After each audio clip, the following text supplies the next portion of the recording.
Hello, everyone. I'd like to share with you a story that's going on in my life right now. And it's about my journey into the Dream Arc teachings. So, I mean, one of the amusing things, in a way, is that though I am one of the creators of this course called the Dream Arc, I'd never actually done it. So, it's one thing to create a program, but then it's another to jump into it yourself. And so that's what I've done recently, and so I'd like to share like some of the what's going on for me, and hopefully it'll be inspirational for you, and you might consider taking the journey yourself. So what happened to me recently is I was in the USA, and I did a trip around the west coast of the US and visiting various people, and I wasn't doing any teaching events or anything like that. Just seeing close friends and making collaborations with partners and things. And in the middle of my trip, I unfortunately contracted COVID, and so I had a sort of hard stop, and I had to unfortunately cancel the whole middle week of my trip. I went for 3 weeks, and but I landed in the most beautiful place, Santa Barbara, up in the foothills, and up there I had a little place to myself and lots of time. And so one of the things, as I started to get better, was I decided to embark fully into this Dream Arc experience. And if you know it, whether you know anything about it or not, the way in which it works is that you have to begin by creating, well, you don't have to, but it's recommended, you create a kind of ritualistic space with the web of life, which is a kind of symbol.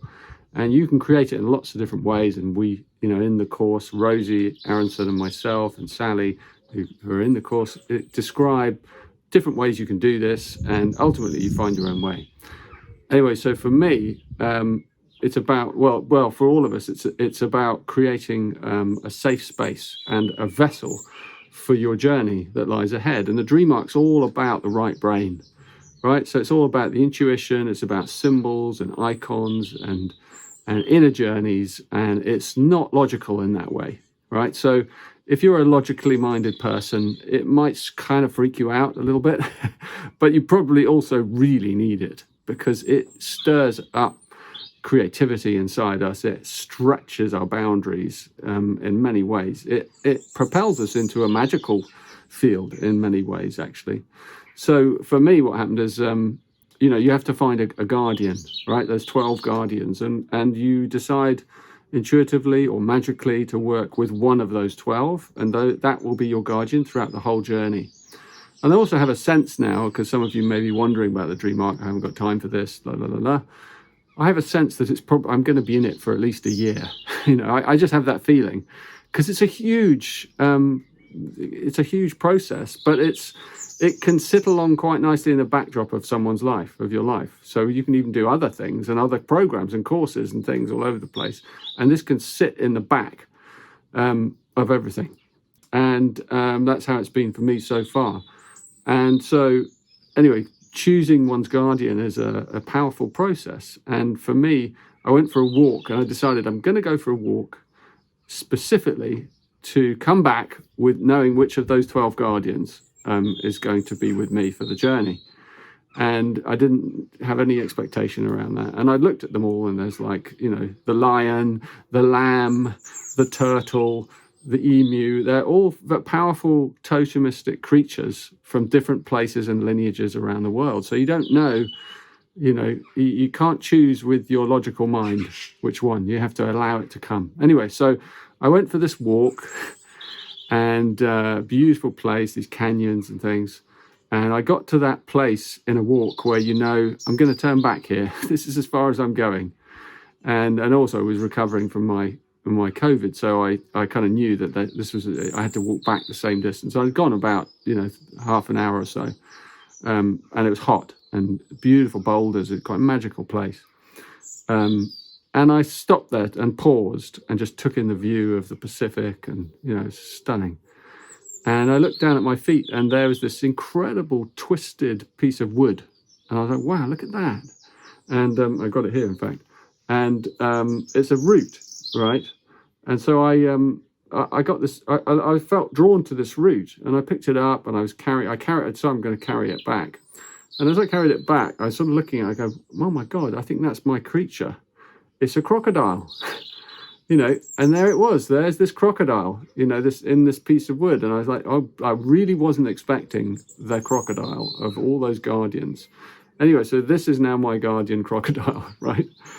And the crocodile's about the fear, it's a fear key. And I was like, oh, do I really have to have a fear key? Because I know that that's going to just be about my whole journey is going to be unlocking that fear and going deeply into that fear. And if you look up that, because in the dream arc, you can look up every single creature in the codex. There's 192 of them, and I've written them all, and and Rosie's done beautiful images. So I looked up the crocodile because I couldn't remember what it represented, and it represents the fear of chaos. And if you're into gene keys, the 60th gene key, and limitation, the shadow of limitation, but specifically the fear of chaos. And I was like, oh great, I'm going to be dealing with this fear. This is a fundamental human fear.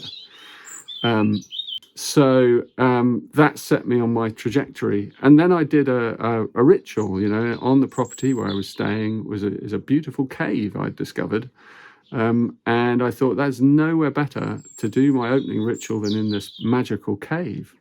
And so I went in the cave and I set up my space. And then I had to I kind of felt I wanted to find 12 artifacts, ritual objects, and that represented the 12 guardians. So I went on a hunt, and I just gathered things that I found from the environment and around, like little leaves and little twigs, and that had certain shapes. I can see that the swan here, the little twig that I found that represents the swan.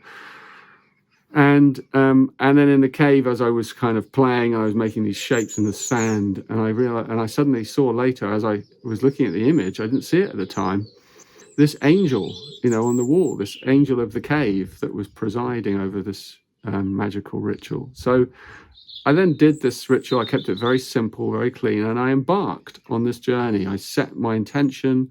I called in the guardian energy, and off I went on this trajectory. And I kind of felt like what I'd done is I'd opened up this dream arc bridge. And the dream arc bridge is a portal that opens you up to magical guidance or the magical realms. It's symbolic, but it's also ritual as a ritual at a deep level in your unconscious. It opens you up to guidance from the dream realm, and particularly through your dreams.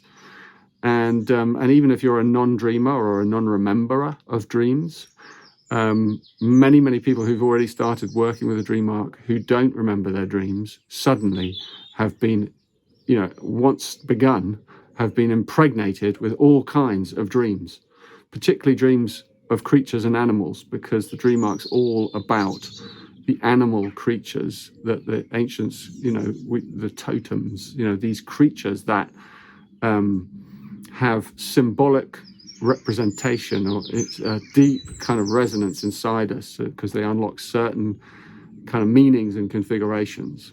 So it's really powerful in that way. And there was no other way I was going to meet a crocodile living in the UK.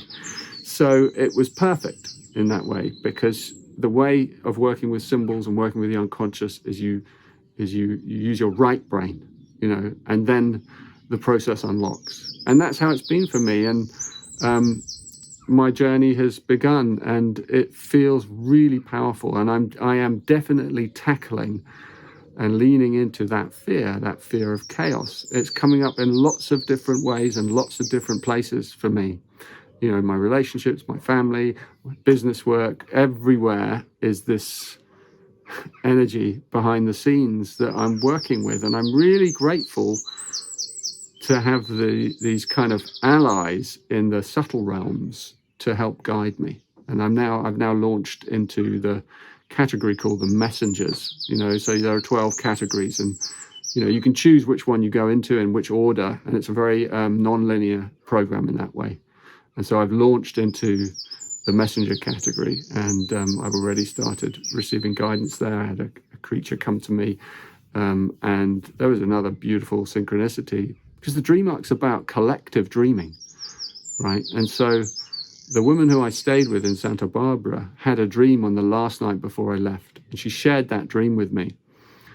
And that dream, well, I won't go into it in depth, but out of some very difficult, areas and experiences in the dream came forth a porcelain bluebird, a beautiful bluebird, and it rose up out of the difficulties in her dream. And funnily enough, when I went into the messenger category, I picked and through the oracle that's built into the program, it picked for me the bluebird. And she'd had this dream. And so sometimes our dreams come from others who are on the journey with us. And so, because she dreamed that about me. And then I had this bluebird, and it was like this beautiful cross-threading, cross-pollination between people who are close to you, who are also traveling in the Dream Arc journey, which she embarked around the same time as me, because I was talking to her about it. So she said, I want to do this. And then we start to cross-thread our dreams. So it's an incredible process. We are bound together in ways that is just so mind-blowing. In our everyday life, unless you live at this level, where you're looking at life through a magical lens, you miss so much of the interconnections and the synchronicities. Now, in some respects, you can go too far in that direction. So you don't want to kind of lose touch with reality. But at the same time, this Dream Arc journey really brings alive these archetypes. Whether you're working with gene keys or you don't know anything about the gene keys, you don't have to. All the information is in the Dream Arc, all the codings of every creature, and some creatures that aren't in there, they have to be decoded by you in your intuition. But I've written 192 of them, and we've put those into the course as a basis. So it's most of the big kind of symbolic animals from around the world that have meaning and mythology attached to them. So it's an incredible journey. I hope you've been inspired by this opening story from me. Once you've begun, you're into a magical process. Like, that's how I feel now. It's like it's now talking to me from everywhere. And so, yeah, I hope this was inspiring. And if you're interested in joining, I think there's around 500 of us begun now on this journey together. If you're interested in joining, then, follow the links, take a look.